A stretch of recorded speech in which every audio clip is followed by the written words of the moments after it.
പ്രിയമുള്ള പ്രേക്ഷകരെ, നിങ്ങളുടെ നാളെയിൽ നാം ചർച്ച ചെയ്യുന്നത് 2024 ഡിസംബർ മാസം 26-ാം തീയതി, അതായത് 1200 ധനുമാസം 11-ാം തീയതി ഗുരുവാരം വ്യാഴാഴ്ച തൃശ്ശൂർ സൂര്യോദയം കാലത്ത് 6:46 അസ്തമയം വൈകിട്ട് 6:08 അപ്പം നാളത്തെ രാഹുകാലം വ്യാഴാഴ്ച ഉച്ചയ്ക്ക് 1:30 മുതൽ 3 മണി വരെയുള്ള സമയമാകുന്നു. എങ്കിലും പ്രാദേശിക സൂര്യോദയം 6:44 ഈ 1:30 മുതൽ 3 മണി വരെയുള്ള സമയത്തിൻ്റെ കൂടെ 44 മിനിറ്റ് കൂട്ടിയിട്ട് വേണം നാം രാഹുകാലം നിശ്ചയിക്കുവാൻ. നാളത്തെ ദിവസത്തിൻ്റെ പ്രത്യേകത, നാളെ കറുത്തപക്ഷ കൃഷ്ണപക്ഷ ഏകാദശിയാകുന്നു. അതിനാൽ കൃഷ്ണന് വളരെ പ്രാധാന്യമുള്ള ദിവസമാകുന്നു. നാളെ വ്യാഴാഴ്ചയാണ്, കറുത്തപക്ഷ ഏകാദശിയാണ്. അതിനാൽ വിഷ്ണു പ്രീതികരങ്ങളായ എല്ലാ കർമ്മങ്ങളും നിങ്ങൾക്ക് ചെയ്യാം. വിഷ്ണുവിന് ഇഷ്ടപ്പെട്ട തുളസിമാല പാൽപ്പായസം നിങ്ങൾക്ക് വഴിപാടായി സമർപ്പിക്കാവുന്നതാണ്. സുദർശന ഹോമമോ സുദർശന പുഷ്പാഞ്ജലിയോ നിങ്ങൾക്ക് വഴിപാടായി സമർപ്പിക്കാം, നിങ്ങളുടെ ദോഷങ്ങൾ മാറാൻ. നാളത്തെ നക്ഷത്രം ചോതി നക്ഷത്രമാകുന്നു.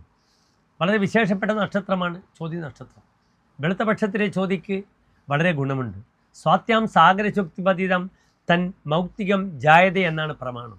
ചോതി നാളിൽ ചിപ്പിക്കുള്ളിൽ പതിക്കുന്ന ഒരു തുള്ളി വെള്ളമാണ് അമൂല്യമായ മുത്തായി മാറുന്നത്. അതിനാൽ പലപ്പോഴും ചോതി നക്ഷത്രക്കാർ മുത്തുകളാണ്, അവർ പവിഴങ്ങളാണ്.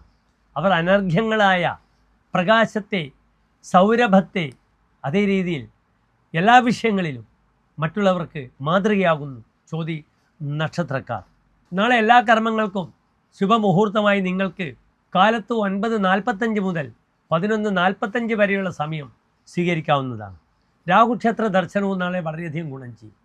സർപ്പസങ്കേതത്തിൽ ആയില്യപൂജ, സർപ്പബലി, അല്ലെങ്കിൽ നാഗങ്ങൾക്ക് നൂറുംപാലും, അല്ലെങ്കിൽ മഞ്ഞൾ നിവേദ്യം, ഇതൊക്കെ നിങ്ങൾക്ക് സമർപ്പിക്കാവുന്നതാണ്. നാഗങ്ങളുടെ അനുഗ്രഹം നിങ്ങൾക്ക് വാങ്ങാം.